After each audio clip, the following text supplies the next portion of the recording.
Hope in hard times. In a small dusty village called Mbiru, the sun had not smiled for many months. The rains had forgotten the land, crops dried where they stood, animals grew thin, And wells coughed up mud instead of water. But in the midst of the drought, there lived an old woman named Mama Thandi. She was poor, widowed, and nearly blind, but she always wore a bright blue headscarf and a warm smile. while others murmured and feared. Mama Thandi whispered, "Even dry seasons must bow to the rain, we wait." Her neighbors laughed at her faith. Hope doesn't fill a stomach.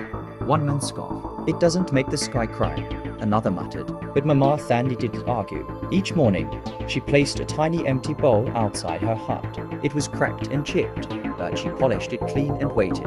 "Why do you leave this bowl out?" A child once asked her. She smiled and answered, "For the blessing when it comes, hope must have a seat." One day, a fierce wind swept through Mbiru. Dust blinded the air. The people ran indoors. But Mama Thandi stood in the storm, holding her scarf tightly. That night, something strange happened. The winds brought with them a group of travelers, mission workers lost while trying to reach another village.